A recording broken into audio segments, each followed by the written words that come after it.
You sound okay. Jamie's taking his mic off. That's the worst thing you do. Jamie, no, that's all right. I just activate it when I was speaking. That's all. Just in case there's background noise. Is there background noise? Well, cars go past. Although the road's closed at the moment, so it should be good. Oh no, leave it on, Jamie. Leave it on, because otherwise, I think sometimes you have to turn it off and on again. And there's pauses and stuff. And also, we want to keep that vibe going, don't we, guys? It's just guys bantering. Actually, I want to talk about guy banter. Not that he's a character in the movie. Who's Guy Banter? Yeah. Guy Banter. Man banter. You can keep all this in, Daniel. It's absolute gold. We can't remember anything about the comics we've read or the movie we've seen. But anyway, here we go. Welcome to abombtozzzax. Yeah. Welcome to abombtozzzax. With me, Colin Holt. And my friends, Dan Snellgrove and Jamie Firth. Here they come!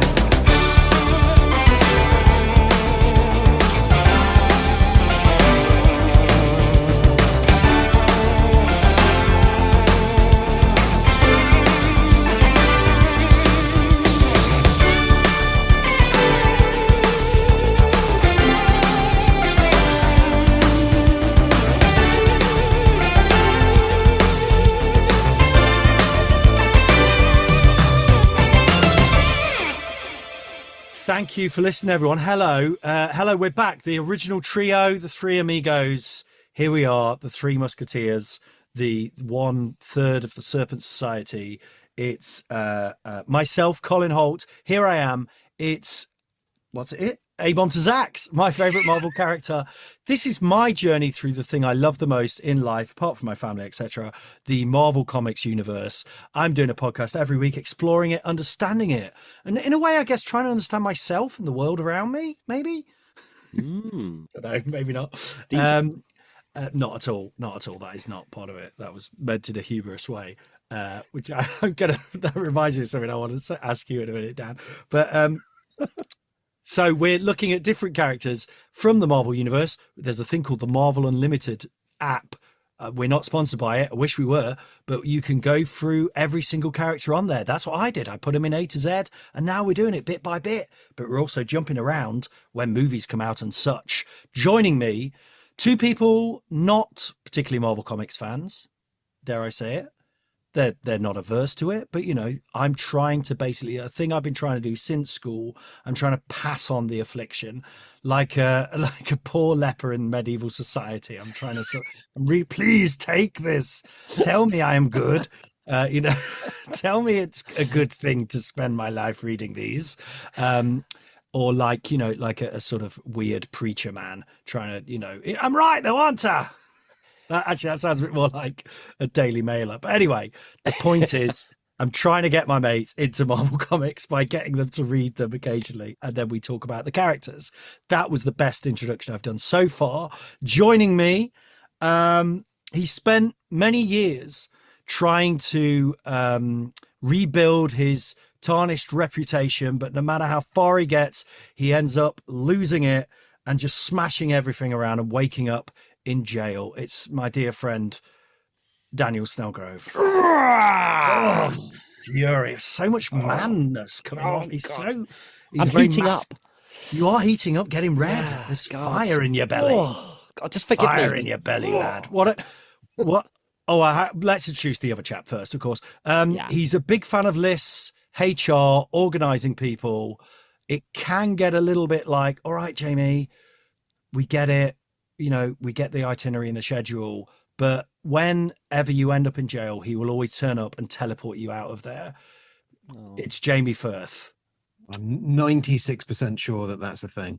I spent a lot of time on that introduction. As I was saying it, I was very aware neither of you knew which character I was referring to. So we meant to do this episode a few weeks. Let's just call them issues. I keep calling them issues. A few weeks ago. We couldn't for Wi-Fi reasons. This is was going to be our second. It's now our third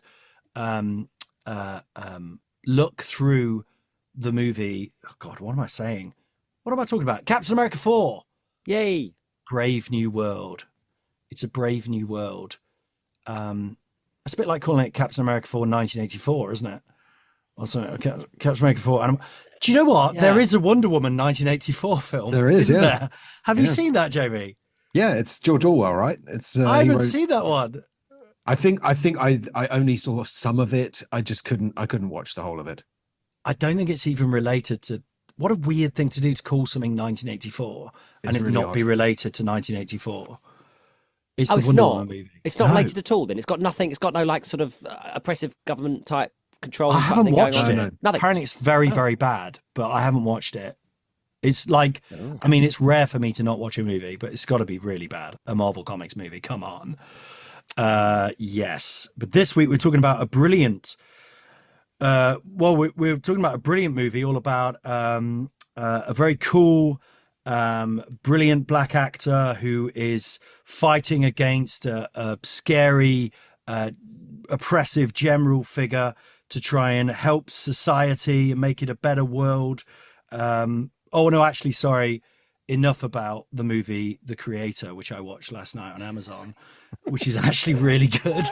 This one is Captain America 4 Brave New World. So I got my introduction slightly mixed up there, but we've talked about Cap, we've talked about Falcon. Last week, Nick and I talked about 4 characters, some of whom probably neither of you even realized were in it because they were very, muted into just quite normal characters. We talked about Isaiah Bradley. Remember him from the movie? Oh yeah. Yep. Okay. We talked about Sabra. No.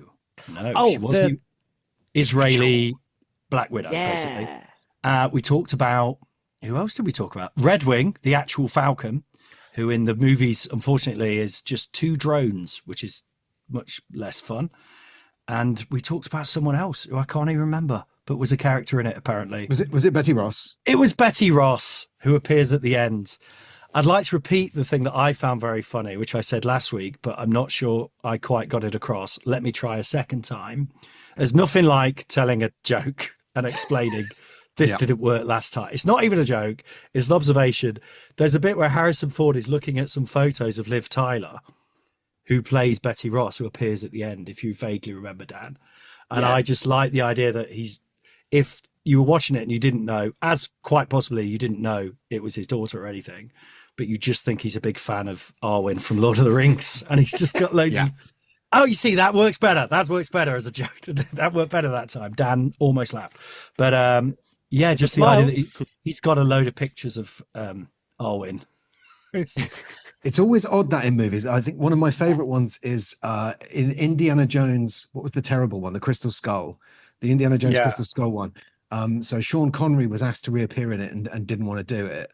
And so there's a scene where Harrison Ford has a picture of his dad on his desk, but it's a publicity still from like the from the 3rd movie from Last Crusade, and it's him like in. Well, it's a bit of the poster. It was him in the sidecar of the motorcycle that Indiana Jones was riding on at the time. So it's like, well, for that to be canonically make sense, Indiana Jones turned and took a picture of his own father while they were deciding where to go in the sidecar. I've always loved that. That is very funny. I just like the idea that also one of the pictures she's got like elf ears. Would be very. But there's no explanation. He's just like, look, because they probably are those, aren't they? They're all just pictures. Yeah, they must all be from various. There's one of them from the Aerosmith crazy video. Because her dad is Aerosmith guy, isn't he? Yeah, Steven Tyler. Yeah. Or Aerosmith guy, as he's known in the Marvel universe. I believe he's known as a bad egg these days. Oh. Well, don't have time to talk about that. This is not a Aerosmith-based podcast. So we're going to talk about the 3 final characters who we haven't talked about, plus an extra one I didn't even realize was in it until someone told me. So we're going to talk about Red Hulk, the leader, and finally the Serpent Society, plus a little bit bonus. I'm just going to talk at the end. You guys haven't even met him, but I'll just tell you about him briefly. He's not even on the list. It's D-Man, who, as Dan said, could be you, couldn't it? Me? You could be yeah. Am I on the list? No, you're D-Man? not D-Man. No, and as I Oh. said, D-Man does stand for Dick Man. Oh, right. No, I don't want to be D-Man anymore. Dick Man. Yeah, no, thanks. Stands for You're- Demolition you're- Man. Your D unit, and the D still stands for Dick. Yeah, Dick oh, unit. right. Do people say that D unit? I It's don't a- think is it's Is not that, since, is that an American thing? don't think it's so happened since like 2006, but Is it a thing for was a thing. 45-year-old men from it's a Britain? thing we remember from almost our childhoods. So I'd like to hear your guys' thoughts on the movie. I think a lot's been talked about it already. So one thing we were talking just now about man banter. That's the thing I definitely didn't enjoy in it, but I think that's me being a bit like, I don't like it when, they sort of talk a bit like they're all there in their fucking leather jackets. Him and his buddy, the Falcon, Yeah. Captain America, who was the Falcon, and now the Falcon, who is his new Falcon buddy. And there's a bit where they go into like kind of Cap's man cave, I've called it. But it's like this awful, just like everything's leather and black. Yeah. And chrome, is it? It's just really like, it's like Elon Musk's wet dream of a room. Yeah. And there's a big star on the glass. The glass has been done as a big star. And there's just like loads of computers. And I guess it's like the superhero's base, but his base is just this horrible man cave. Yeah. But not But in it's a, not- not in a it's not gross even- figures and stuff, but just in It's a not sort even of very like, special or big. It's like a one bedroom, like it's quite small. But also that and the gym scene as well, they're in a gym. There's a lot of sort of dude bro sort of stuff. And the scene in the limo going to the White House I thought was terrible. Like drinking champagne in the limo and talking, a lot of man banter there. I didn't like that very much. Snow, because you're a bit more of a dude bro. I was going to say, Yeah. I've You got to liked put- it. I mean, don't get me wrong, I love going to my local gym, but that's more of a yoga and weights class with people who are generally between 50 and 60. But I've And I'm got the to say, strongest. Yeah, go on. I've got a motorbike, so I Yeah. wear like a motorbike jacket. I ride around, Got a and shaved like head. exactly. But this morning, I was just undoing the chain on my bike, about to get on it, when a man turned up, an actual man in a van. Real man. Yeah, Actual man. like he had Ugh. tools. He was about to do Weird. some proper work, not like just talk on a podcast about comics. Yeah. And I saw him looking at me as I was, getting my bike ready, and then I knew what was going to happen. He then said, "Oh, it's good weather for it, isn't it? My RV 69.3 in my garage is missing its fan belt twisty 0.7 at the moment, but I'm gonna get it done, and then I'm out there again." And so I always feel like the door has been flung open. Come and man chat with me. I'm like, I don't know Oh, all the no. numbers and the. You're you giving know- them signals. You're saying, Yeah. It's Yeah. mixed messages. But Dan, this is what you fascinate me in this way because you're a little bit tasty. You can do a bit of karate. Well, a little bit, yeah. You do your exercises. You've got a motorbike, Yeah, but also you're very into Dungeons and Dragons. I'm very into Dungeons and Dragons. You've Yeah. watched all of Doctor Who, but I asterisk that you did not enjoy any of it, No, awful. which is true. No, I those- enjoyed about 20%. Yeah, but those scenes are pretty cringe, aren't they? Yeah, yeah, they are a bit. I mean, I do want to be too harsh because I think Okay. there are some times for like guys to do some guy stuff, and I think it's quite good for guys to like go and fix things together in sheds and things. and Yeah. I think there's some. I think Men there is can be something men. in there. Men should be men. The Yeah. pendulum has swung too far the other way. We're taking it back, guys. That's what this is all about. That's actually scrap all this Marvel shit. That's what this podcast is about. Men taking it back. For too long, we've been oppressed. I did also think the man cave they go in, I think it might have triggered me slightly because it reminded me a bit of an old agent I was with and the big boss. If you ever saw his room, it was one of those offices where there's like a punch bag. Do you know what I mean? In the corner and all that shit. And it's all black leather and awards. I felt like the Captain America's room was like that. Just for a moment, when you said agent, my mind went to like US agent. It was like one of the agents Yeah.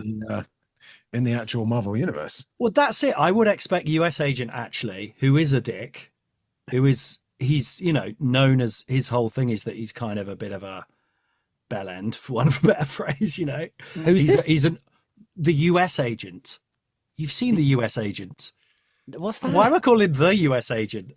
He was like Mr. US agent. He's the replacement Captain America, right? He's in the series Falcon and the Winter Soldier, but he's also in. Do you remember the West Coast Avengers? Oh, when they were fighting Master Pandemonium and with two babies for hands? Still possibly the greatest comic ever written. I was going to say, we have covered this character on the podcast. USA. Well, you'd be forgiven to forget USA. So my first question to you is, when you went to see it, were they selling popcorn buckets of the Red Hulk for $35.99? Wow. What? Literally, guys, in the end, I only bought two, you know. I didn't buy it. I said to Nick I'm now just repeating what I said last week, but it is definitely, you know, the sort of thing you will see in charity shops in like 3 weeks for like 99p.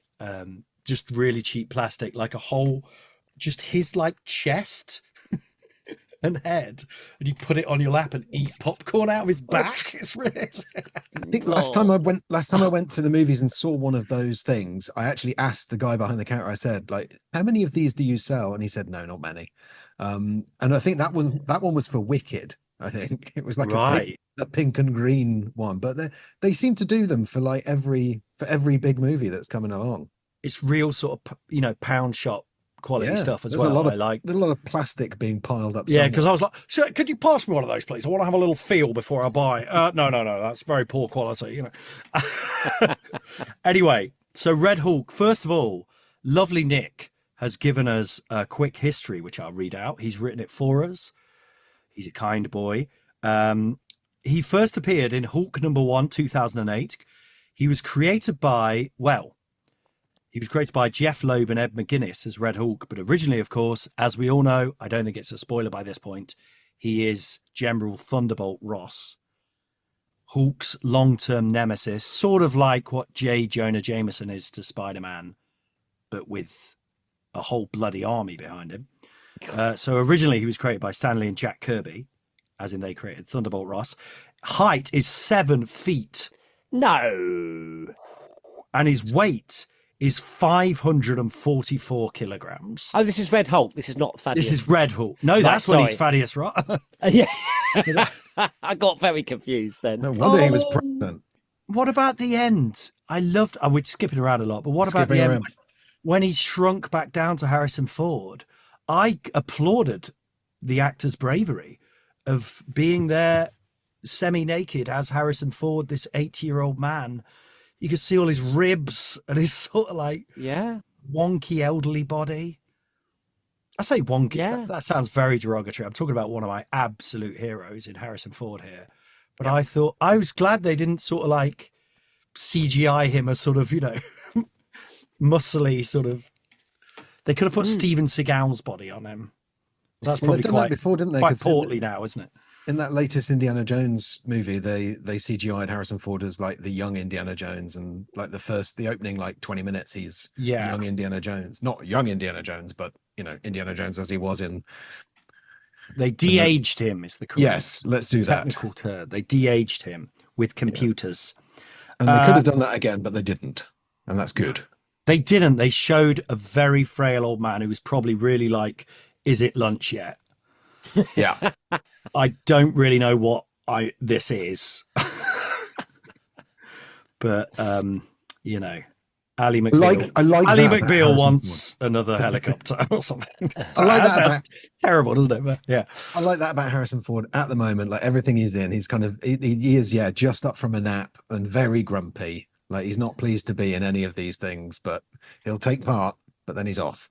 That said, I thought he gave a true performance. I thought he went for it. And the only emotional bits, apart from Isaiah Bradley, the only sort of emotional bits were him, I thought, when he's looking at that picture of Arwen. And he heard a little elvish music. Anyway, so here's Nick's thing. His hair is black. I don't need to tell you this. Intelligence and aggressive. Oh, I haven't read this before. I'm sight reading. I'll show you how good I am at sight reading. The identity of the Red Hulk is initially a secret as he goes on a rampage, killing Wendigo and Abomination. Now, this takes us right back to episode 1 of abombtozzzax. Oh, gee. You remember? Wow. Yeah. When A-Bomb first appeared in those lovely cuddly drawings. Very do you remember I got a little bit horny Yeah. for the artwork? It's very cuddly. He destroys the shield helicarrier, nicks the power cosmic from the Silver Surfer, cheeky. Eventually, it is revealed that the Red Hulk was created as part of a convoluted super soldier style experiment involving Doc Samson, the Leader, and MODOK. After a lot of complex shenanigans involving chasing people who've seen the Red Hulk transform, and an initial bluff wherein it's claimed that Red Hulk had killed Thaddeus Ross, who was initially played by William Hurt in the MCU, who died. You know this? William Hurt played him and died. Yeah. Is that what happens when you play him? They killed him in the movie. It was a snuff film. It was hideous. Watch out, Harrison. If you die in the movie, you die in real life. That's Oh, right. Yeah, watch out, Harrison, you 80-year-old man. I mean, anything. You want to be careful.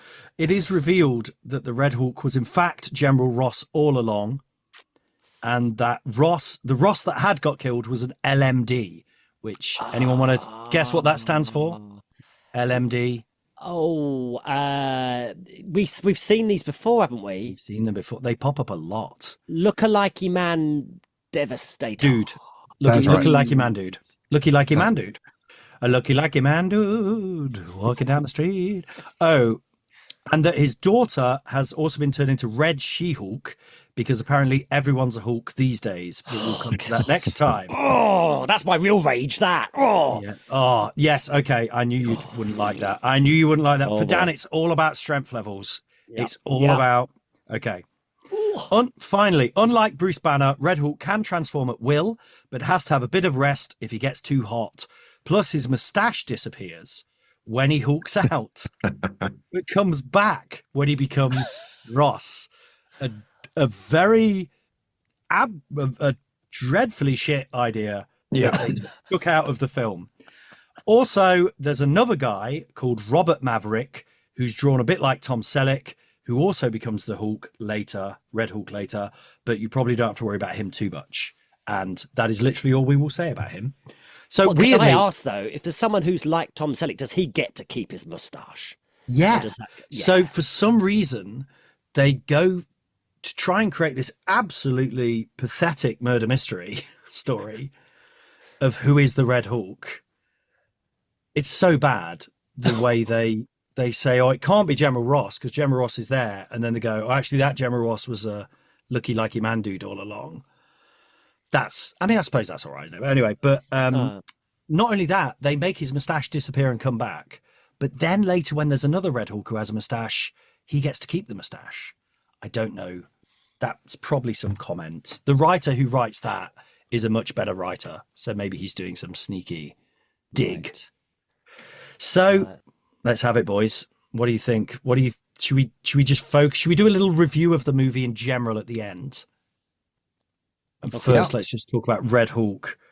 The issues we read, which was a little while ago for all of us, but they're not great. We read Hulk number 6, where I think he has a big fight with Green Hulk. We read Hulk 22, where it revealed his identity, and then Hulk 23 sort of explained that. What do we think of the Hulk? Where do we... the Red Hulk. Dan, I feel like you've got the most... Does anyone want to say anything nice first? Yeah. I like...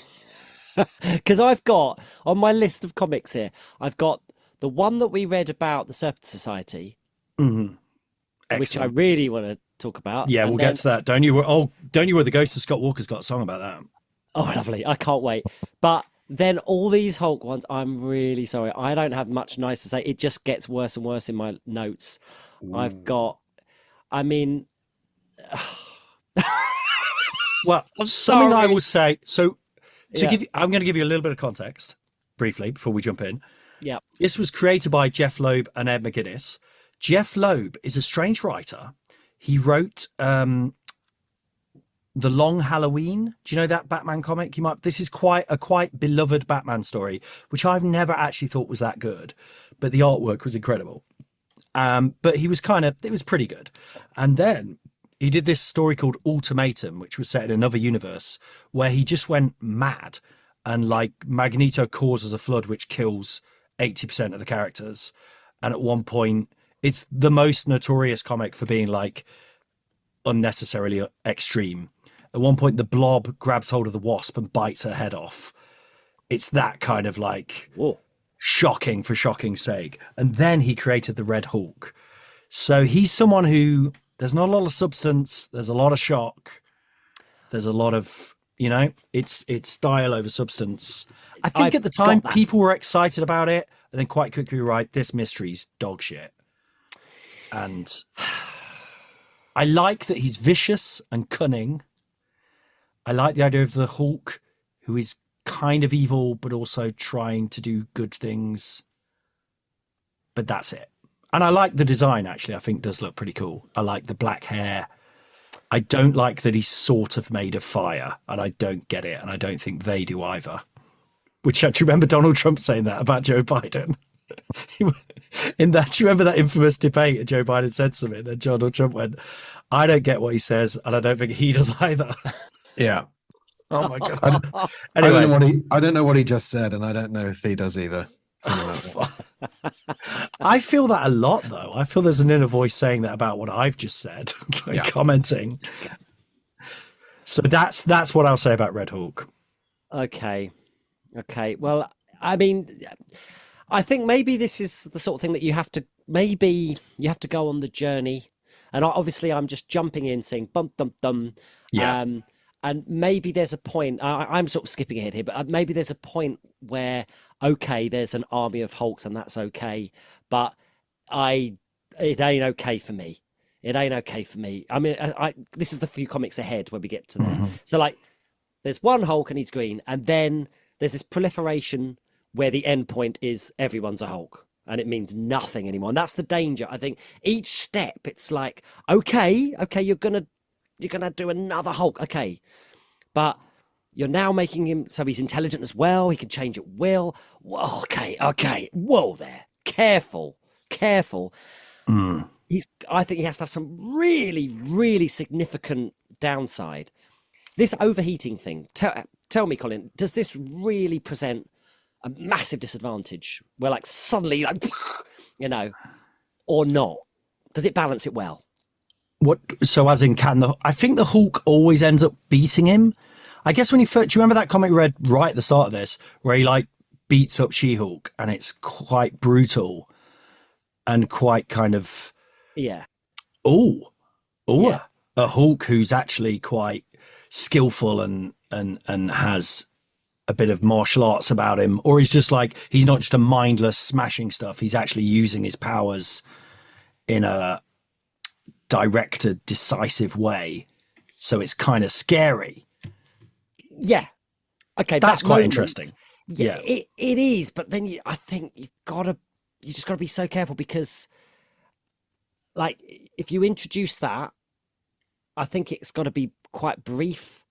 I think you've got to reestablish the Hulk as that he has mindless brutish rage and can't be stopped physically. You have to divert him or appeal to like I liked in the film where Red Hulk is defeated by a connection to his daughter in the end. I like that. There's that emotional thing. I don't think it was written very well, because Captain America turns up, says the thing. Oh, look, we're in the Blossom's place. And it doesn't work. And then a bit later he says exactly the same thing. Then it does work. It's like, I think they should not have said that in the first place, and then that be the final thing. To be fair, a single blossom lands on his finger. So that's the difference. My daughter, I went to see it with my family, and I got to say, seeing it with my family made me like it a lot more than I think if I'd seen it without them, because I was just like, yeah, this is great, And my daughter did turn around to me and go, oh, they're going to the cherry blossoms. And I went, oh, yeah. So she was on it. She got it straight away. But yeah, because the cherry blossoms were what he used to take his daughter to go and look at. because he was tight and Yeah. wouldn't take her to Disneyland. We're just going to show you some trees are all right. When I was a kid, just climb them. Just climb tree all day. You didn't have to go on. You didn't have to go to bloody theme park. So we're just a tree. Look at it. It's nice. Anyway, yeah, sorry. It's probably quite loud there. Yes. So your big issue with the Hulk is just there should not be.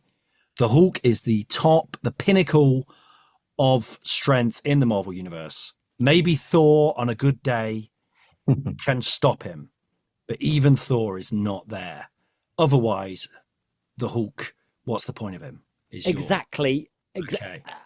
But if you're going to do it, wow, it's like in theatre, like the breaking the fourth wall thing. Once you've done it, sort of thing. Like, use that moment well, because otherwise, like, not that I've seen these films, I should, but the whole Thanos thing, I believe yeah. Thanos. Oh, definitely Thanos.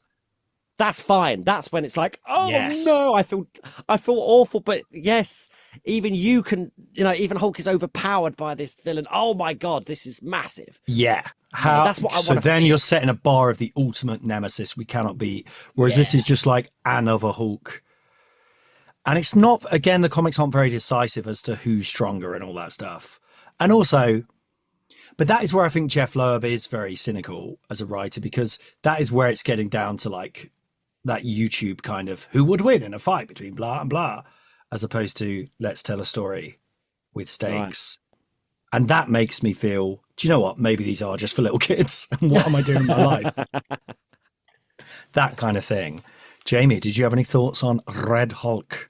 I mean, I've got a couple of jokes. I mean, Jamie joke. I think it's time for a Jamie. I think we need a Daniel. I think we need a little jingle for Jamie joke. Jamie's done a joke. Jamie's done a joke. I'll set it up. I'll set it up like it's just come to me, but obviously it hasn't, because we've had an extra week to think about this. But yeah, it seemed to me like, there's a Red Hulk and a Green Hulk. This presents a problem because like that's the most common color blindness, seeing between those colors. So I think that they really should have thought that through and gone with something a little bit more accessibility friendly.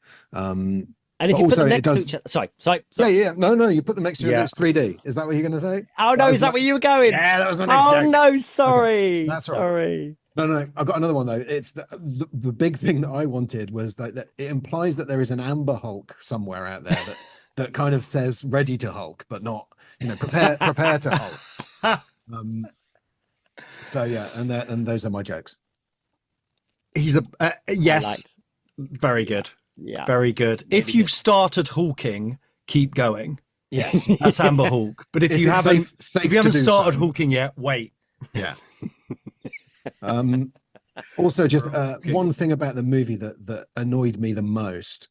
There's a bit where by this point it's very clear that Harrison Ford is the Red Hulk, or is preparing to be the Red Hulk. So I mean, to be fair, the popcorn buckets gave it away for me.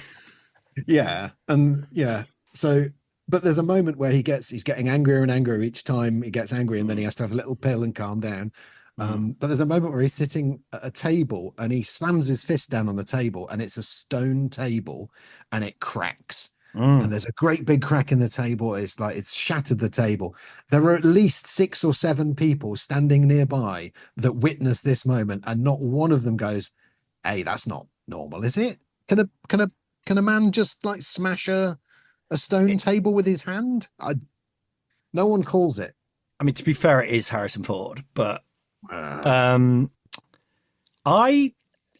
didn't mind. I had the same moment where I thought, oh, but then I thought my brain quickly did what Stan and Jack used to call a no prize, which is where if you spot a problem and you explain it, you got sent a no prize, which is where you just sent a letter which had nothing in it. It just said, this is your no prize. And then there was nothing. Congratulations. Yeah. It's a lovely little thing that Marvel used to do in the very early days. But I just thought it's not particularly clever no prize I've worked out here, but I just think they looked at it and went, I didn't see that. I think your brain would just tell you that must have already been broken.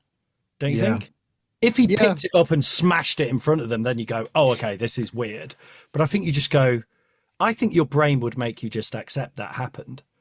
Maybe, but I do remember that moment, and I had the same feeling as Jamie. Okay, There's two guys fair standing enough. right there looking at him, and neither of them, they don't even look at each other and go, hang on, what? Were they slightly reddening his face? Oh, hang on. Sorry. It's possible. Is that him? Is that Harrison Ford? That was the leader calling me to tell me. The leader keeps calling him throughout it, doesn't he? And saying, what's he saying to him? Is he saying you've spent a lot of time on Red Hulk, get to me? Yeah, I'm the It's real possible. villain of this movie. Yeah. When he becomes Red Hulk as well, it's so late on and sort of pointless, isn't it? Like by that point, you're like, so what? I liked when he smashed through the White House. That was exciting Yeah. And the to poor old see. Washington But even that Monument, I'd seen on the trailer, so it's like whatever.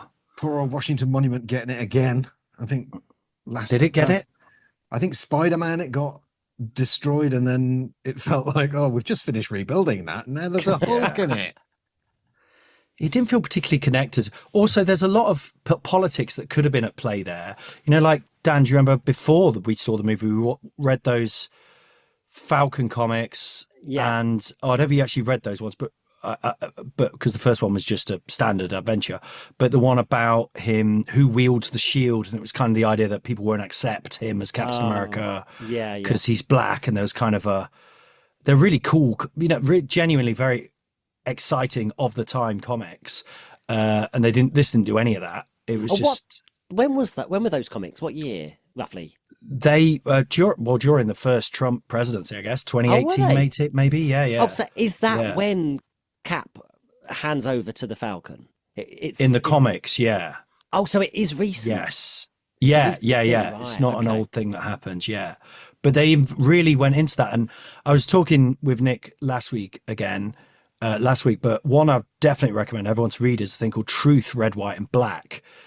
And genuinely, you should read that, guys, even if not even for this, but just because it's so good. But it's about Isaiah Bradley, who is the original Captain America, who's essentially experimented on as basically loads of black soldiers just experimented on to try and make the super soldier work, and loads of them die and stuff. It's really political and exciting and brilliant. Cool. Genuinely like shocking. Can't believe it's on the Marvel Unlimited app kind of level of controversy, potentially. It won't be for long. Well, yeah, I think if a Fox News got hold of it, if they knew it existed, there would be some sort of. It's probably too late now. But anyway, it's amazing they put that character in the film and then just didn't really do anything with him. I had no idea that's what that was all about. That's who he was. That's really cool. I like that. It's great. It's really good. But Isaiah Bradley, I thought that was probably the best performance next to Harrison Ford. I thought he was very good. The old guy. But again, they just didn't really do anything with it. It didn't. But this is where, like, for me, the film is either 5 out of 10 or secretly 8.5 out of 10. And I'm not clever enough to know that it is. And I say that because I think if you don't feel it is, it's not. Because it's not like there's a secret genius behind it. Well, but let me explain what I think may have been happening if they're this clever. That it's definitely a film which is, you know, it's all right, and there's some fighting and, you know, blah, blah, blah. And it appeals probably to a certain, like, American dude who's up for that kind of stuff. It's on one hand, it's got Captain America now perhaps a more inclusive, progressive type representation of that. On the other hand, it's got a dude who's president who we can all see shouldn't be president, who is which they don't really go into why, though. I didn't feel, did they? But yeah, sorry, go. This is my point, that he's a red, as in that's a political Danger. colour. Yeah, but also Republican. Yeah, okay, sorry, yeah. So he's a red monster that gets in and smashes the pillars of the White House up, leaving it in flames. He's this chaos machine, you know. And you do see him, the president, in jail at the end, behind bars. There's all this like imagery of what's going on, as in, you know, but not there's no light shone upon it. It's just presenting it so that it goes under the radar of those people. Go, look at this. Very interesting. So it might possibly, you might have a lot of Trump fans watching it and enjoying it for what it is, but just being shown this stuff. It's going in subliminally. Maybe. I think that is interesting because I just took it partly because I know too much about the fact that they did loads of reshoots and all that stuff. Do you know what I mean? They kept changing elements of it. But I took it as they just got a bit cold feet and so didn't really go there. But maybe you're right. Maybe they are being... Because in some ways, if you did go there, anyone, not that their job is just to entertain. Their job isn't to tell people what to think or anything. But if you did really go there, everyone would just turn off and go, oh, it's like the Barbie movie type thing, you know, which I loved, the Barbie movie, by the way. Yeah. But, you know, the manosphere would turn on it and say, oh, right, which I think they probably have anyway, but who knows? Well, I don't know. I'm interested to find out if they have been triggered by it. But yes, they haven't given them enough to kind of make them go... But at the same time, like you say, they are putting images of this is what happens when an out of control, when the leader of anywhere, not the leader, is out of control, insane, driven by revenge. Yeah. And the checks and balances are removed. Yeah. See, ironically, if it had been an orange Hulk, that would have been a bit on the nose, wouldn't it? That would have been my Amber Hulk, the orange president. Over tanned. Oh, I see. Yeah. Because I remember this, you know, during the just going back to Doctor Who for a second, I didn't watch that many of the Jodie Whittaker ones.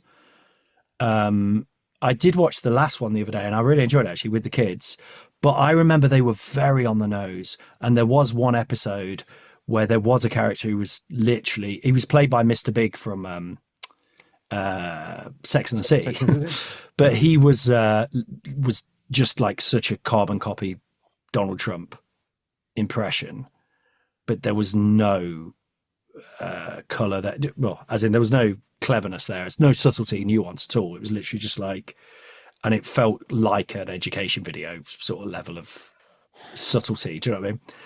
Yeah. Don't know. Interesting. We've got to find, in this world of like polarity, I think we've got to find ways of doing that artistic work without everyone immediately going, you know, I see what you're trying to do, reject, you know. So who knows? Maybe it's doing some. Who knows? If they had gone there with the Falcon character and stuff, maybe it would have just. But it would be, people would be talking about it though. Whereas, I mean, we're talking about it, but even we're quite late to the party. Yeah. But it's like people are like, no one's really. It's just kind of been and gone. Yeah, it's fine. So I don't know. Who knows? I think. Yeah. Interesting point, Dan. Interesting point. Let's move on from Red Hulk because I think we've all decided pretty bit of a naff character, really. I think we should do Thunderbolt Ross separately another time when we come to him because there's a whole history there. But this does cross over a bit. Let's talk about the leader for a bit. So we read Tales to Astonish, his first ever appearance, number 63. You may or may not have read Incredible Hulk 366, which is basically just where he's got a big light bulb type head. My favourite, Thunderbolts number 32 from 2014, which Red Hulk's also in. And then Immortal Hulk 34, which gives a sort of updated history. What did you think of the leader in the comics? Mr. Samuel Stearns. Oh, we should do his history first. Should we do his history first? Go on. I think this is going really well, by the way.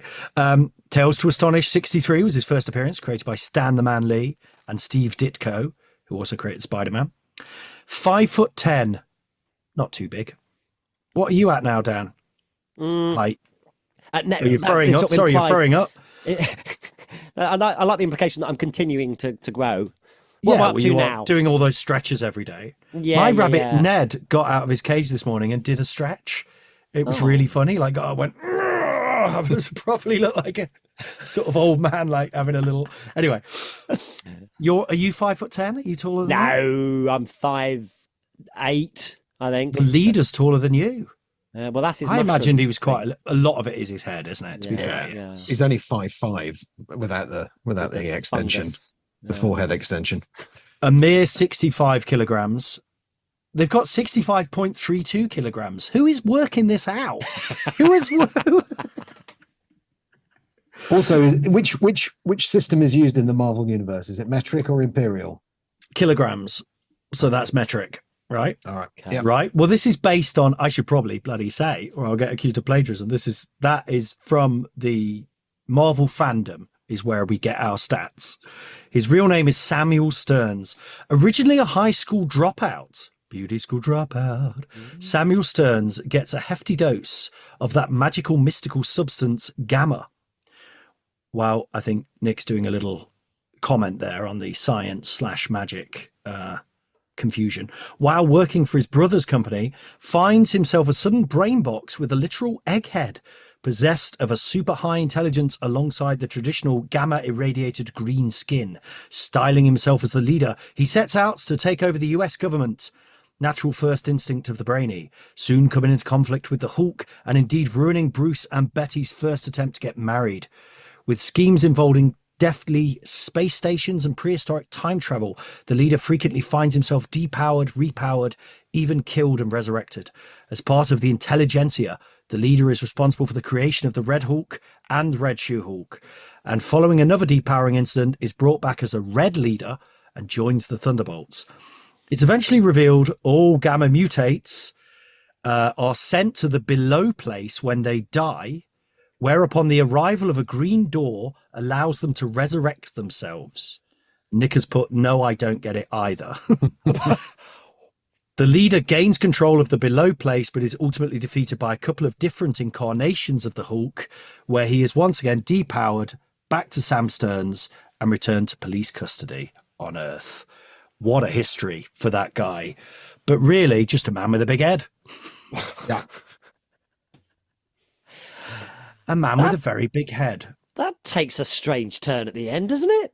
Did anyone What's read that? all That was that? Immortal Hulk. Did anyone have a look at that one? The downstairs place. Yeah. The downstairs place. Them downstairs. Like listening to that description of it, I'm currently watching Severance, like season 2, and I'm trying to piece that all back together. And I feel like I've got to go back and watch the entire first season, or indeed the previous episode, to remember what was going on. And I felt like that was there then. People downstairs. I haven't watched any of Severance, but I'm strange excited doors. to. The leader, you could I like the leader when he's like someone in Severance. Not that I've seen it, but you know what I mean? Almost like just a weird businessman type character. Yeah. I mean, I guess he is the Hulk's Lex Luthor.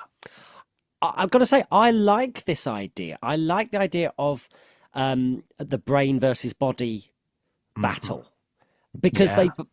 they've got bulk, but without really much thought, and you've got mind without really. I mean, he's 62 without much hair. He's 62.32 kilograms or whatever it was. So yeah, I'm all for that. Having that set up. It's Like good, yeah. And he uses the Hulk. What I like is it's not always that kind of, his motivation is just to beat Hulk in the way, you know, Lex Luthor's motivation is to kill Superman a lot of the time. Whereas I think Leader wants to take over the world. He's got a kind of old school 50s sci-fi head, literally, and also just, I will rule the world kind of feeling, you know, Metron from Dan Dare, that kind of feeling. Pinky in the brain. Pinky in the brain, he's very like that. And the Hulk's often just used in his plans. I think he uses the Hulk as much as he tries to destroy him. Yeah, he likes Cool. Green loves guys the stick gamma. together. His villain he creates, that pink and yellow, what was it called? The humanoid. Oh, yeah. Now, this might like not- a big blobby man, like Mr. Blobby. It's Mr. Mr. Blobby. Blobby. It is Mr. Blobby. As soon as I turn that page over, oh my God. That's in Tales to Astonish, isn't it? In the first appearance, yeah. He Obviously, creates a Mr. Blobby. Our US listeners won't perhaps know who that is. You know, our listeners all across the States, Mr. Blobby is sort of our finest cultural export. I'd say. Yeah, I would say so. Okay. And Prime Minister. That and the movie The King's Speech. Yeah, he was he was Prime Minister under Queen Victoria, I believe. Yes. Yeah, he does create a Mr. Blobby to attack the Hulk, is it? I don't even remember. He just wants gamma. I mean, it does get a bit, I guess, because he looks so weird. He's not like able to pass himself off as part of society in such a way that he often just seems to want to have gamma bombs and stuff, but it's not always sure why. Did anyone read the Thunderbolts one? Oh boy. Yes. I loved that one. Oh boy. I thought that was great. Oh boy. Did it not make a lot of sense to you?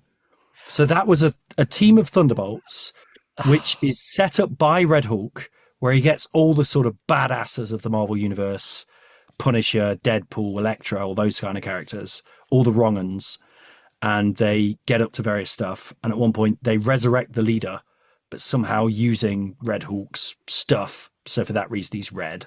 It's fine. But the Red Hulk, I think, throughout the series the Red Leader has been sort of tricking them. And it leads up to that last issue. I gave them the finale of Thunderbolts, where he's taken over a whole country and is now just living the life of Riley, getting up to no good with his assistant, his PA, who he's in love with, but who keeps saying to him, is this because you want to spend time with me? And he keeps going, no, that's not the reason at all. I loved it. You boys both look like you hated this comic, and I want to know why. I have literally got the word hate under. Yeah. Whoa.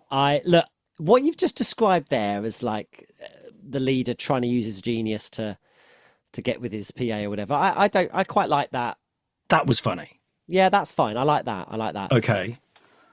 But I mean, first of all, I got a big red flag when one of the characters was saying, I think it's the leader, he was saying that they were playing Catan. I think it was. Oh yeah.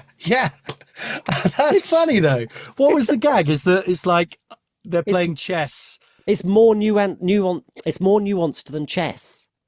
He says. Is that of what course, the leader says? Catan is more nuanced than chess or something or whatever. Like, which it's not. I mean, Catan. It's a fine game, but it is. There's a lot of random going on there, and it's a great gateway game for better games. But you can't say it's a nuanced game in chess, for God's sake. I love that you never know the thing that is going to make Dan write the word hate. It's always the most insignificant. But I think that in itself was a joke. Dan, you're being very literal there, because I think that in itself was a joke in that my take was he wants to play Catan. So he's like, they're saying, shouldn't you be playing chess or something to work out his moves or something, isn't it? But he's like, no, Catan's much better. But I think it's actually betraying that he's a nerd, and he's trying to excuse his nerdiness. Oh, well, if that's the case, then all right, okay. But I think I was already. They just threw the iPad across the room. Yeah. Catan is not more. Would you have preferred it if it was like Screwball Scramble? Or, there we go. Like Mousetrap. I work out his moves by playing Mousetrap. Why won't this basket fall at the end? Ghost Castle. Atmosphere. Yes. Do you remember Atmosphere? Oh, there I saw that for sale in a shop. New. They brought it out again, but with a video cassette. Well, who can play that? I know. Nerds. Real leader. Samuel Stearns. But this isn't the real reason for my hatred. Okay. Oh, wow. Oh, my God. I mean, it was what I alluded to earlier on, which is now we haven't just got a Red Hulk and a She-Hulk and a Red She-Hulk. We've got an army of Hulks who are now the police force. We've worked out how to make Hulks. Yeah. So I'm reading, right, so you have got an army of Hulks, and they're not only Hulks, they're armed with guns. It's Hulks with these super guns. It's like, oh my God, okay, fine. And it just felt like, yeah, Hulks with a gun, an army of them. Yeah, nah. Like someone's got control of the writing machine on this and just going, yeah, blah, blah, blah, blah, blah. And then when it comes to actually fight them, you don't even see any of it. It's just kind of like, oh yeah, we pressed the button, deactivated their guns. And then you don't see them fight the Hulks. Just kind of like, yeah, they're not real Hulks. So why... Those Hulks are kind of funny as well, though, aren't they? In that they're kind of pathetic. They're like security guards. Yeah, they're still talking like they're kind of quite. Yeah, okay. They are. But then it's this is my Lord of the Rings thing, where you sort of create the Uruk-hai, and it's like, these unbeatable orcs, the Uruk-hai, and then you just at one point they literally just ride a horse over 500 of them, and they will just die. Yeah, and it's the Hulk. Okay. It's not anything. It's like you're devaluing the Hulk character in order to do this, and you don't we're not even seeing it. It's just like meh. Yeah, If and the I guess whole thing is Punisher one has big literally joke- just got some guns, so like he shouldn't be able to do anything in that sense. Okay. No, so I have to really let go of a lot of like care about the world, the universe Interesting. that this is Yeah. in order. But if it's just a silly joke and I should see it as that, then fine. I've got all call no substance here, I'm afraid. Jamie, It felt you're to me nodding like away. it felt to me like the biggest metaphor from this comic was the pandas. So the leader has a zoo sort of display of pandas, the world's largest display of endangered pandas. And then he presents his assistant with a present, which is a panda outfit. Like it's an entire outfit made of panda fur.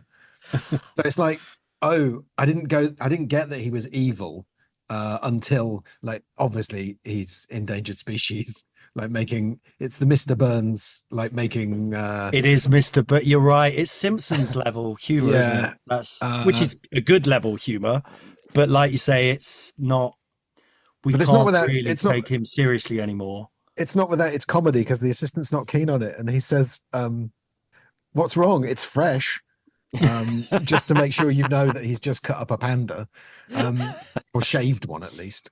And she says, I'm vegan. It's sweet, but not for me. To which point he really loses his rag and says, begone. I must be alone with my thoughts, woman. So it's I like thought it was. I was laughing all the way through. I thought it was very good. it's like squeezing we love pandas, we hate vegans, and like we love misogyny into like 2 frames of of but I dialogue. don't. Right. Oh, whoa! I have. I issue think with it's that. no, I think it's a joke. I think it's a joke. I but- don't think the leader's meant to be someone we agree with in that moment. Oh no. No. No. No, I'm saying that's how you establish the evil character. It's Oh, like, okay. There's a quick 3-punch version of like, here's how we show he's evil. He hates vegans, hates pandas, doesn't like women either. He wants to. I really love also that he's got this PA, and he's got this whole country, and he's kind of, there's no bit where he's like on speakerphone to Doctor Doom and stuff, or something like that. He's kind of chatting about how they're going to carve up the world and all this sort of thing, which is fun. But I like that he's got his PA. She's the one woman who looks kind of quite normal and plain, but he's like obsessed with her, but she will not talk to him. It may be really. I thought this was one of my favorite leader comic, but I agree. It takes away any sense that he has actual gravity. Yeah. But then to counter that, I guess you would say he is a man with a very large head He is. and a little mustache. But then you say, why are we reading any of them? You know, Yeah. which I think is an excellent question. Question: when he puts on the panda suit, does his mustache come off or stay on? I don't know. Oh, what about the bit in the movie where you do see Harrison Ford with a mustache in the past? Do you remember that bit? Yeah. Where it just because it's like he lost it at a press conference once, and it's him just like shouting a load of stuff with his tash.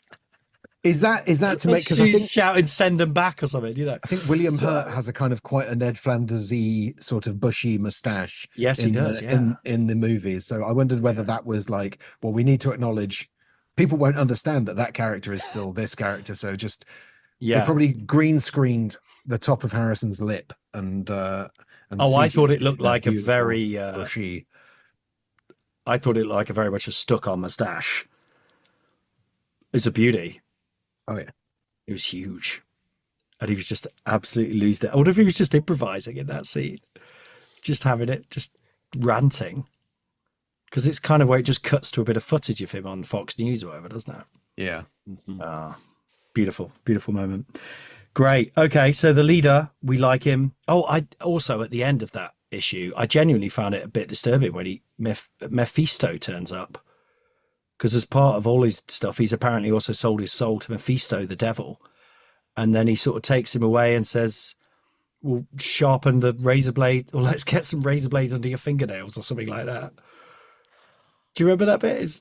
Anyway, poor old, the leader ends up in a very sorry state. He finally gets his whole country. He's got pandas. He's got everything any man could want, apart from he can never make the woman he loves love him. Oh, I think also she turns out to be a SHIELD agent and kicks him in the face at one point. oh, I think that's in the comic, Dan. You were just too angry about that point. I was. Your Catan! iPad was in pieces. Right. So that's the leader. Oh, so what did you think briefly of the leader's interpretation in the movie? I quite enjoyed it. Yeah. I love that actor. I was going to say, and I like that you said that actor because I don't think I could name him. It's a 3-name. It's one of those like serial killer type names. Yes, Can't like Thomas Brody Sangster. Exactly. Yeah. Classic serial killer. Yeah. I think he was great. They didn't go for the big forehead. They also didn't go for the big bulb head. They just went for some unpleasant looking tumors. Yeah, sort of radioactive. Yeah. Green. I liked he sort of had a zombie face. I thought it was a bit naff though, how he just sort of like hands himself in and gets taken to prison. Like that's Joker in Dark Knight, but then obviously that's part of Joker's plan. Whereas in this, it's just like, oh, he really is just handing himself in. Fair enough. Yeah, and I thought the whole mind control thing was very like hand wavy, kind of like, how are they doing that? Oh, it's mind control. Okay. Like, Well, yeah, but they tried to do the whole like it flashes and you hear Mr. Blue. yeah. They tried to give it that 70s spy thriller. Yeah, it didn't work for you, buddy. Fair enough. Fair enough. He just wasn't in it enough, and I think he didn't. He should have then had it. They should have had the Hulk thing and then an extra thing. I think Red Hulk should have happened mid-movie. Yeah. And then there's another thing. Leader is also doing this. He's turning everyone into Hulks via Catan. That's what you'd want. What? Hang on, An hang army on. of Whoa. Hulks. Can you imagine? Dan would have poured his Red Hulk popcorn box over the people in front of him in fury. Set himself on fire. Oh my God. He would have set himself on fire. Yeah. The Like a rage. Vietnam protest at the misuse of Catan. Yeah, you've got to know where your red lines are, haven't you? Your Red Hulk lines. So finally, let's meet the Serpent Society. And joining us actually for this is the ghost of Scott Walker. Has agreed to. He's got quite a funky tune he's put together here. Let's see if he can remember it. Oh, brother, can't you see? We're all part of the Serpent Society. Oh, sister, we're crawling on our belly. We gotta get out of the Serpent Society. Oh, Cottonmouth, Puff Adder, Anaconda, they're gonna get ya. Oh, brother, can't you see? You're gonna wind up like Alexander Gentry. We're all just part of the Serpent Society.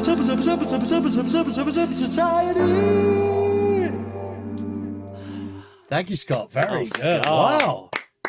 I thought some of that was slightly out of his range, sadly. But that was from his funky period, actually. He did do a few funky songs that, look it up if you don't believe me. Serpent Society was created by Mark Gruenwald and Paul Neary in Captain America number 310, July 1985.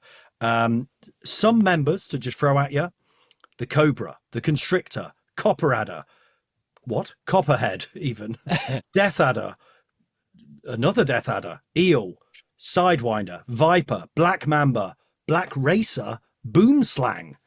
My favourite, the Boomslang, and probably the worst named of all, the Puff Adder.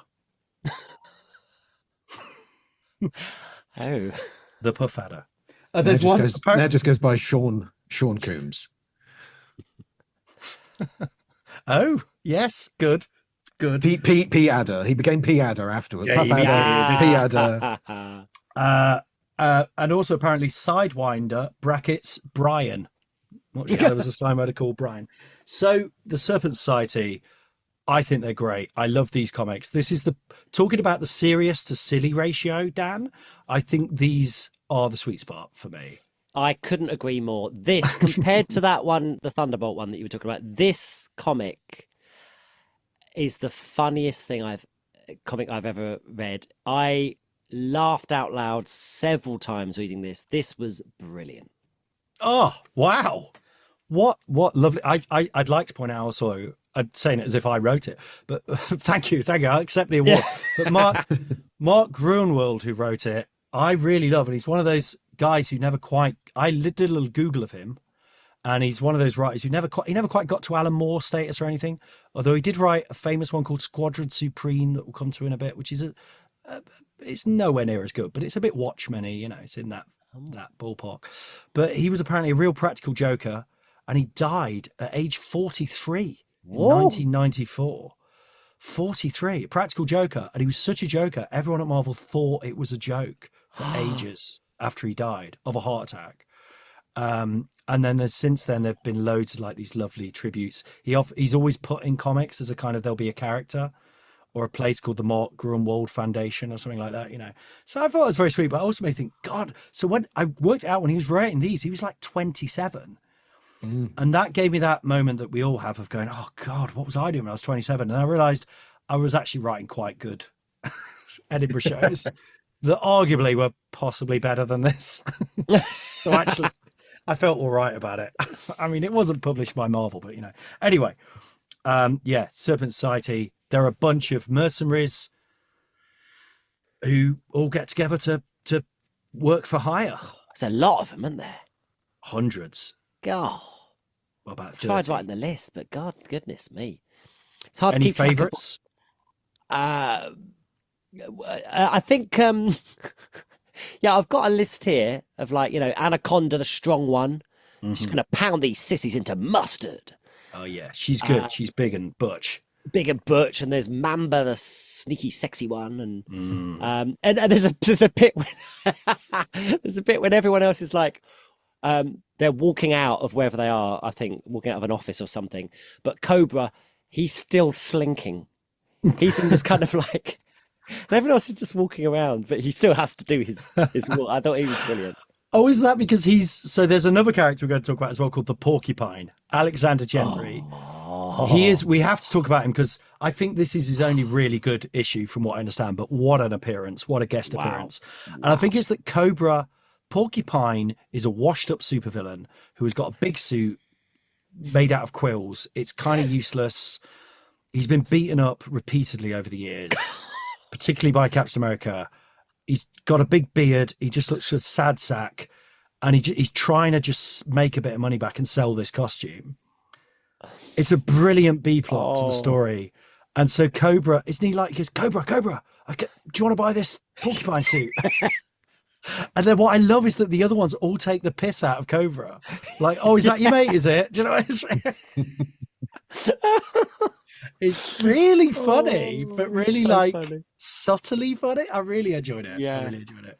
I think it's worth saying, like, to people at home that, I mean, not to spoil how the sausage gets made, but we do have a WhatsApp group where we talk about the comics, you know, not a lot. We don't like to talk about them before the episode, but we kind of give hints. And this comic, I think, is the first time everybody was very excited. And we were almost like, abandon the episode. Let's just cover this comic. It's brilliant. And particularly the Porcupine is amazing.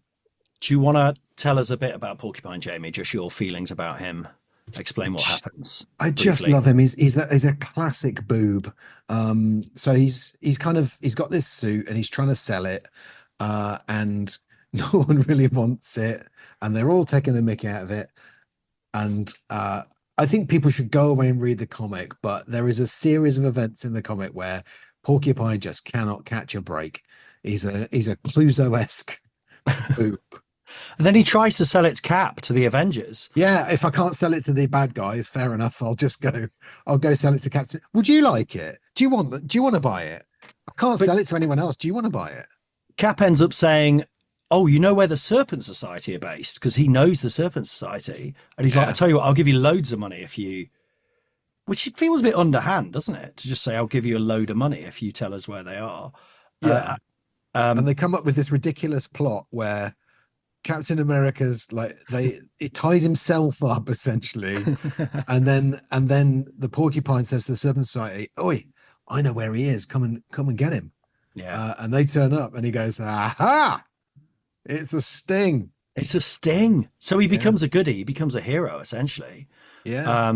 But before we get to the end, I would like to point out I love the leader of the Serpent Society is Sidewinder. He's the one I was referencing you as being like, Jamie, not that you are in any way, who has got the worst costume of all time. It's brown. Yes. The whole thing's brown.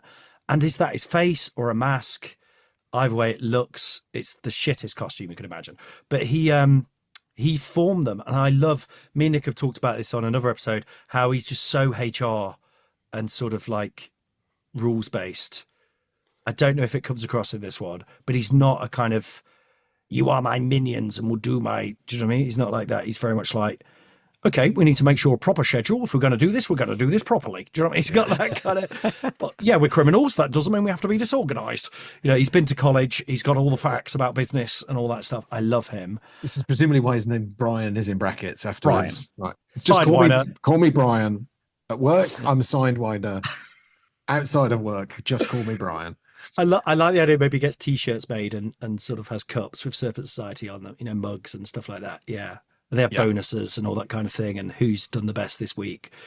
Love it. I like when they find Captain America, like, and he's tied up. He's just tied up on the floor, and they then just have a conversation, an argument about who gets to kill him. And I love that one of them says, "Who gets the honor of acing the Star Spangled Jerk?" And as they're arguing, someone says, "Death Adder, you got to kill MODOK, so you're out of the running." It's like I've got a list. Come on, we've got criteria we're going to go through.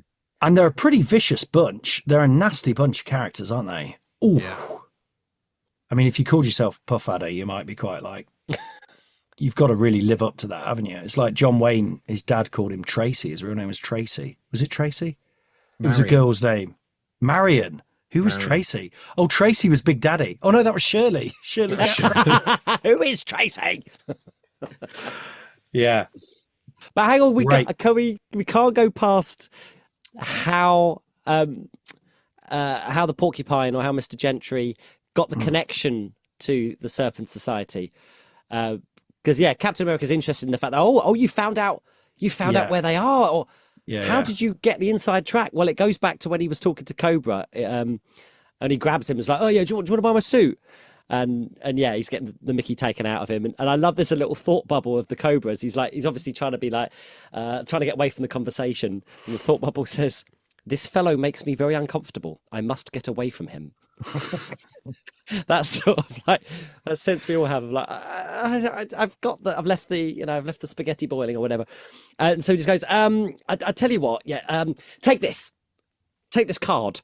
It's got a number of the Serpent Society on it. Yes, okay. You know, take that, and you see him like run out the door, and then they this I think was my favourite bit, was that then we cut from him to the Serpent Society, where Sidewinder's got somebody in chains, and it's starting to look like, okay, we've now hit the serious bit. He starts electrocuting this woman. Incidentally, the sound, did you notice the sound when he electrocutes her? No. Is Zzzax. Zzzaak. I'm like, Zzzax? Have we almost Zzzax? We've almost the reached origin the end story of Zzzax. Yeah.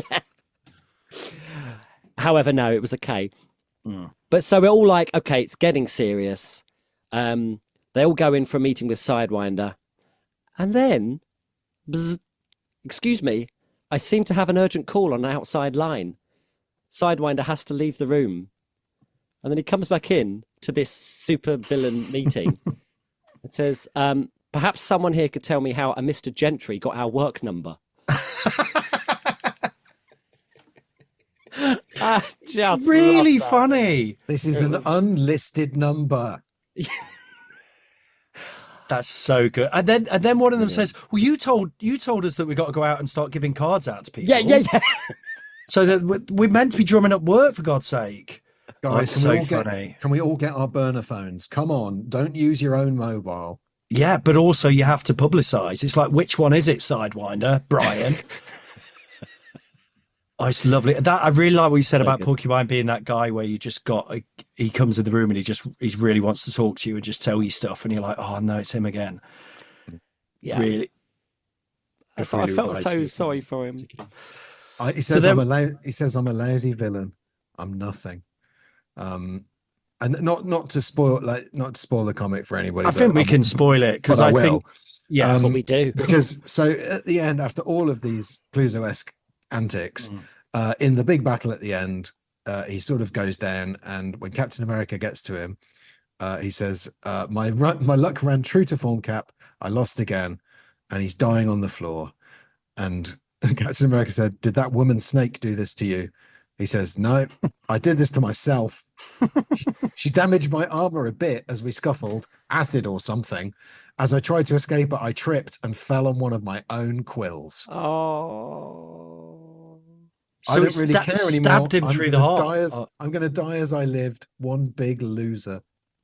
Oh, no. And Cap actually says to him, you're not a loser, Gentry. You helped me gain an important victory. You're as much a hero as I am. It's really nice. It's lovely. And of course, so at the very end, after Porcupine has died, it goes to the Avengers mansion, where in a corridor upstairs on the landing to the second floor, there is a glass case with the Porcupine's suit, which I assume they paid for cash. At the end, which sort of, I should point out, has a kind of gimp mask on it. Yes, yeah, we should say that. Yeah. Anyway, And it says the Porcupine will live on, and it's labeled Battle Armor of the Porcupine, honored foe of the Avengers. Lovely. But also, that's at the top of the stairs. Whenever you go past the stairs, you've got to see this kind of weird gimp mask suit. Also, Cap, you totally got that guy killed. He was kind of, yeah. He just needed a bit of money. You could have just given him some money, and he was actually saying, I want to get out of crime. You had the chance to rehabilitate that guy. Just buy the suit. Just buy it. Put it in a glass case. Yeah. And he didn't have to be there at all. No. Cap killed him as sure as he killed Bucky. And then it could have, what if he'd actually had him stuffed at the end and put no, that would have been too much, wouldn't it? But it is a very moving moment. R.I.P. Porcupine. R.I.P. Alexander Gentry. Okay, well, I think we've got enough. We've been chatting for ages. It's been wonderful. I'll talk very briefly about the D-Man. The Dick Man. Dick Man. D-Man. Dick Man. It actually stands for Demolition Man. He's Dick not Man on the list, so we're not going to go into it. His real name's Dennis Dunphy. I didn't even clock he was in the film, but he's just, do you remember there's a bit where there's a soldier? Mm. And he's what like, Captain America fights? It says Dunphy on him. No, he's a goodie who's on Captain America's side, and he's getting some, and then I think the leader blows him up. Yeah, it's a real waste of the D-Man. All I'll say about the D-Man appearance, it's worth a read.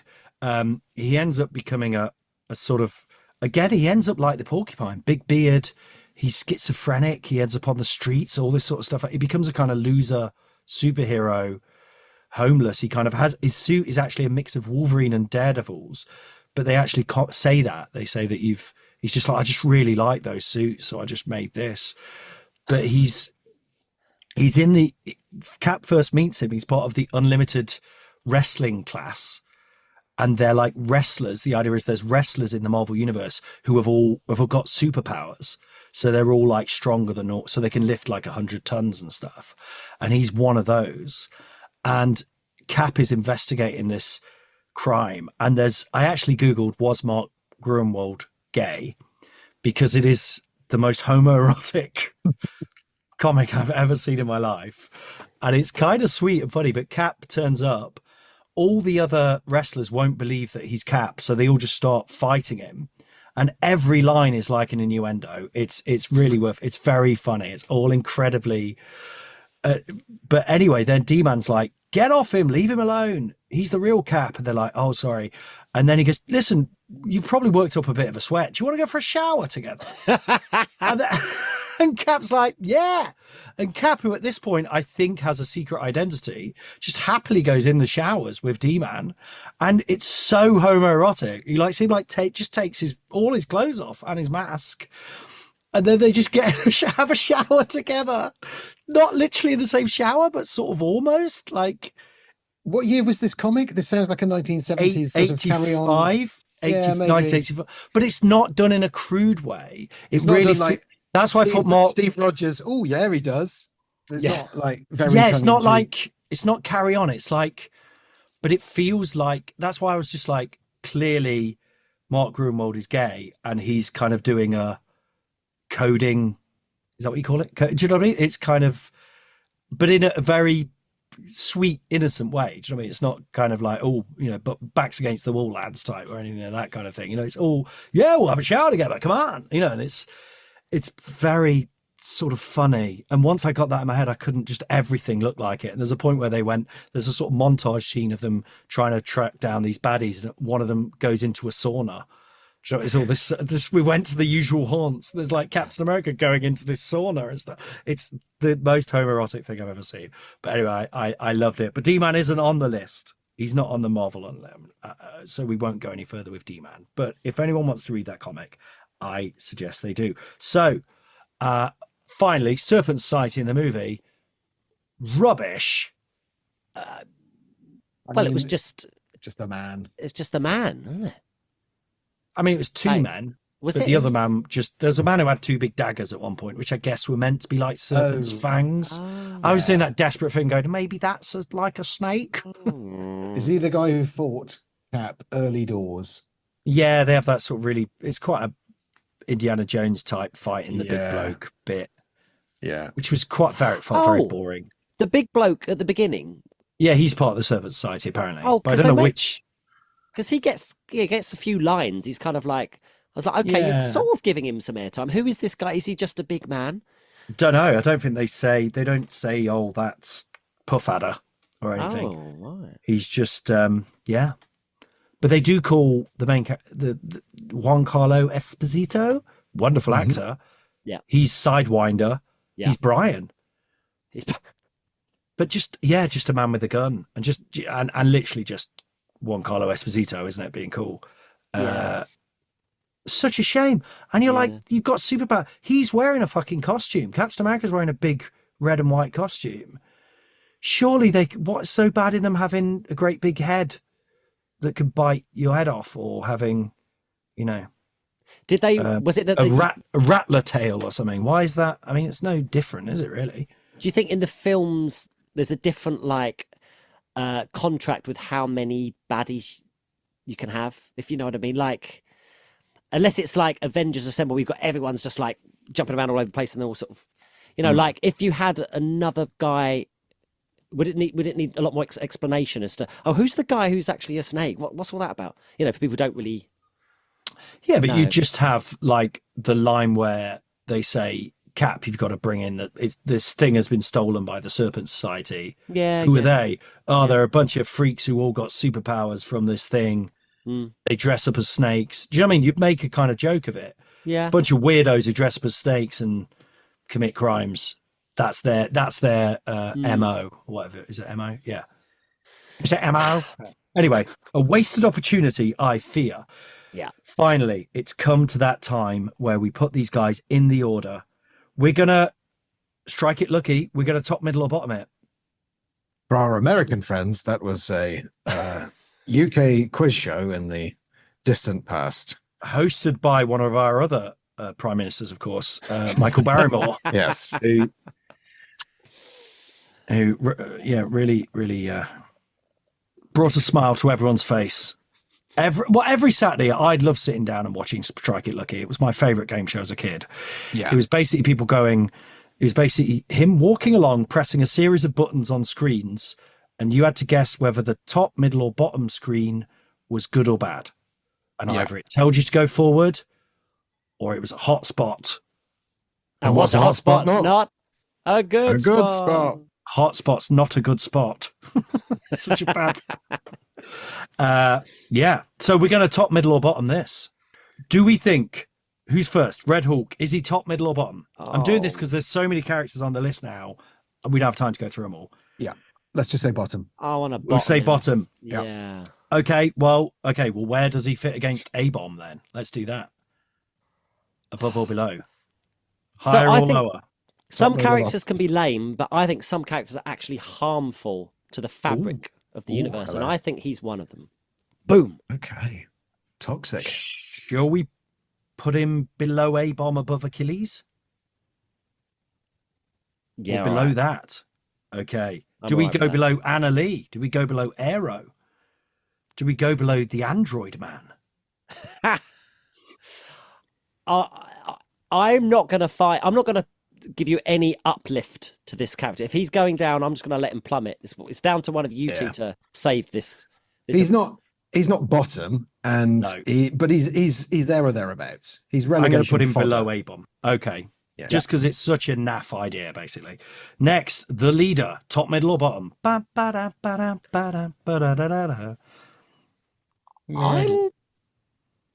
going to say I'm going to go potential for top. Unfortunately, the comics that he was in weren't awesome. But were they? No, because one of those is that Thunderbolts one, which is one of the worst comics ever. But I think That's so funny. I thought you'd love it. That's so weird. I'm going to go like a high middle. Yeah, High middle. Yeah. Do above Winter Soldier. No. Ooh, it's around that level, isn't it? I think. Yeah. Above Falcon. We've got Falcon at 15. Winter Soldier at 15. I think it's a better concept. I think of having the gamma affecting the mind instead of the brain. Instead of the body. So above, I'd say. Okay, I'm going to put in between Winter Soldier and Falcon at number 16. Okay. Finally, we've got the Serpent Society in the groups. I guess, are they better than the Fantastic Four? No. Well, we can't Are they say that, better can than we? the Agents of Atlas? Do you remember those? No. Gorilla Man? Gorilla Man is. Are they better than AIM? Oh, AIM. Yeah, they probably are. To be fair, aren't Okay, so they're in at number 3 on the they? Just on sheer numbers. the Serpent Yeah. Society. I think we should do And they're that. all snakes. They've got no legs between them. Especially, what was his name? Bushmaster. He literally lacks arms. He's just sat there. When they all come in, that was brilliant as well. When they all come back from their meeting, hello, we're back. And they all just sat around drinking coffee. But poor Bushmaster, he sat there. The others have got coffee, and he's just sat there with no arms. I'd forgotten they were drinking coffee, like it was a staff room. Yeah. Like the Serpent You know what? Society staff room. Mark Gruwand, he didn't have a long life, but I think he had a lot of fun, didn't he? Yeah. I feel like he was laughing as he was doing this. Cannot Definitely. recommend that comic enough. Oh, Good fun. so good. Finally, Alexander Gentry, the porcupine. Top. He is For in me- some other issues, but this, I think, is the only one of real worth. Where do we put him? I put him in his own episode. We've clearly It's talked the top. most about him. Is he above? Is he top 10? He's definitely going to be one of my favorite Marvel characters. And is that the criteria these days? we- Who's your favorite? Yeah, 'Cause he's it's one of called my favorite Marvel character. He's in the top 10, I think. Right, we don't put him. Do we put him above Angel? I'm willing to. Yeah. I'd put him above Angel. Yeah. Apocalypse. Yeah. Okay. Captain America. Steve Rogers. I mean, it's the battle of the big one. It's the battle of the big goose. I think the problem is we're getting into the territory where, despite his brilliance, his appearance is more fleeting than people who've got like 1,000 comics behind them. Here we go. Old Sidewinder Brian comes in with the rules and regulations. Guys, I've just checked my flip chart, and Should we put him in number 3? Number 3. I mean, he's not going to stay there forever, but I think he deserves. Yeah, I think he deserves a little Fuck moment. it, let's do it. Oh. Controversial. The Porcupine is at number 3. Whoop, whoop, whoop. Whoa. He's fantastic. They did do a sort of Porcupine legacy character, but it was the same character, as in he had the beard but it was done for laughs. They got it wrong. He was in this Spider-Woman comic, and he was kind of like Spider-Woman's sidekick, the guy in the chair type thing, giving her information. Does Bit he of a rescue the slob. suit from the Avengers Mansion? Yeah. Does I he, does he think break so. the glass in emergency? Probably. But he's not related. He's not his son or anything. He's just also a slob. So they're obviously just trying to do the joke, but it doesn't work because you're trying to be funny with it. Yeah. Whereas this Mark Gruwald is just inherently funny. Gosh, should we just read Mark Gruwald comics now? Yes. I think maybe. I'm okay for that. All right. Thanks, boys. Thanks so much. If you enjoyed this episode, it's been a long one. I did not think that, to be honest, that happens every bloody time, doesn't it? But next week, we're going to do Fantastic Four. Might just be me and Nick. We're going to do the Fantastic Four Cosmic Baddies. And then we're going to do Daredevil, because it doesn't come out till March the 4th. So give us a bit of time to watch it. But also it's coming out in sporadically, so we can watch a couple and then talk about it. I think that'd be fun. And also it gives you boys time to read all them Daredevil comics, which are great. You're in for a treat. Although I don't know with Dan, he might hate it. Just 'cause I'll find a way. yeah, they badmouth Hero Quest in it or something. Can you imagine?